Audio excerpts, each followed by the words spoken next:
Bonjour, je suis aujourd'hui avec Juliette Delestin, une créatrice de bijoux qui va vous montrer comment faire un objet en pâte polymère et le transformer en bague, en boucle d'oreille, en collier. Vous allez voir, c'est hyper simple. Alors je vais vous montrer comment faire un nœud en pâte polymère et puis ensuite en faire n'importe quoi, donc en bijoux, toutes sortes de bijoux. Donc d'abord je prends un morceau de pâte polymère. J'essaie déjà d'abord de la rendre un peu plus molle, donc je la malaxe pendant vraiment pas longtemps mais un certain temps.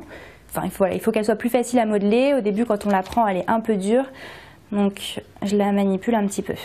Alors ensuite je vais en faire un espèce de ruban.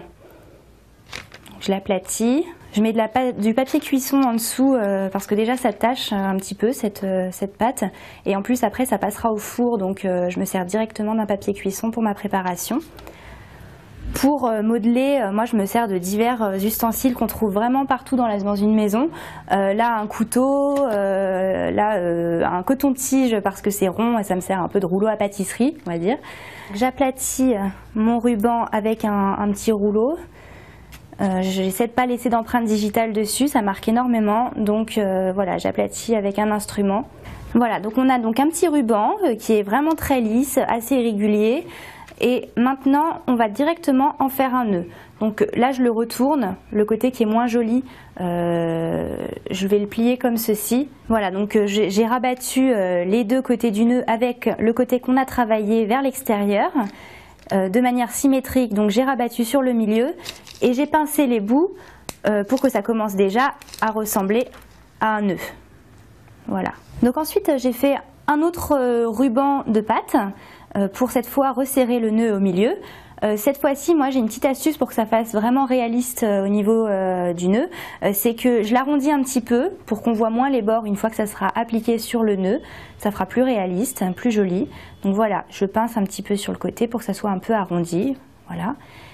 Et ensuite, je l'applique au milieu du nœud. Comme ça, j'appuie. Il n'y a pas besoin de plus coller que ça, puisqu'après avec la cuisson, le tout se solidifie et reste collé. On va passer donc à l'étape de le transformer en bijou. Donc déjà, moi je conseille de se laver les mains puisque ça laisse une petite pellicule sur les doigts qui est un petit peu toxique. Donc il faut vraiment bien se laver les mains, laisser aucune trace pour ensuite passer à la prochaine étape. Alors, donc maintenant, mettons qu'on veut le transformer en collier. Donc à partir de là, on a divers ustensiles pour transformer. Donc par exemple, il y a celui-ci, donc un petit pic avec une boucle au bout. Là encore une fois, ça se trouve dans les magasins de création sans problème. Donc là, c'est vraiment une pique qui est très longue, qui peut servir pour l'enfoncer dans n'importe quel objet en pâte. Là, en l'occurrence, c'est un nœud donc qui est assez fin, donc on n'a pas besoin de cette longueur-là. Moi, je coupe, je laisse vraiment très peu de métal. Voilà. Donc une fois que c'est découpé, je vais l'enfoncer exactement où je veux. Voilà, donc une fois que c'est mis dedans, on voit bien, j'ai laissé dépasser la petite boucle, j'ai bien planté au milieu, j'ai laissé passer la boucle comme ça, la boucle en face, comme de cette manière, que ça soit vraiment parallèle au nœud, puisqu'après on va rajouter un anneau.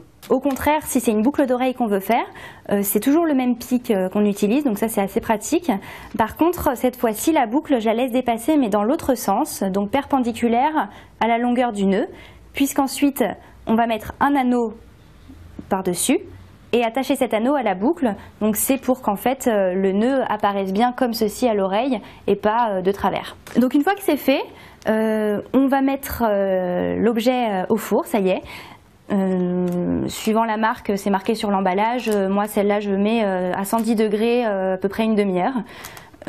Sachant que par contre si on veut faire une bague, à ce moment-là, il n'y a même pas d'armature en métal à mettre, on met directement l'objet au four. Une fois que le nœud est cuit, alors là au choix, suivant l'effet qu'on veut rendre, on peut le vernir ou non. Donc moi j'aime bien vernir, ça donne un petit effet brillant assez sympa. Par plus de sécurité, il vaut mieux mettre une pointe de colle quand même pour que ça reste bien dessus. Comme ça on est sûr que l'anneau reste bien collé dessus.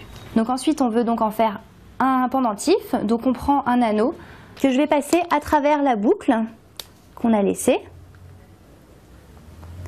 Et outil indispensable, je prends une pince pour resserrer ensuite l'anneau.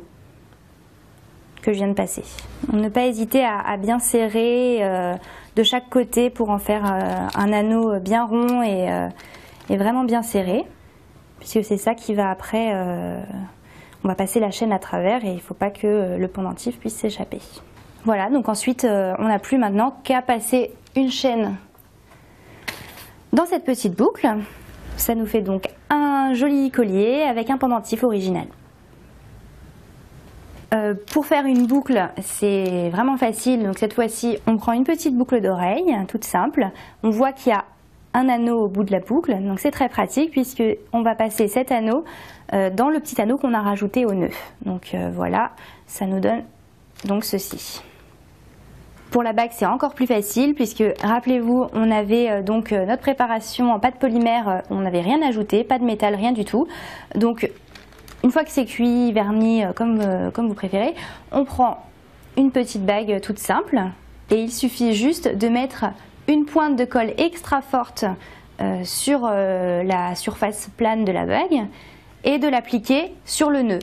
Donc, ça nous donne un résultat après comme ceci. Voilà, on met vraiment bien de la colle extra forte pour que ça reste bien collé dessus. Et voilà, donc ça vous fait une petite bague originale.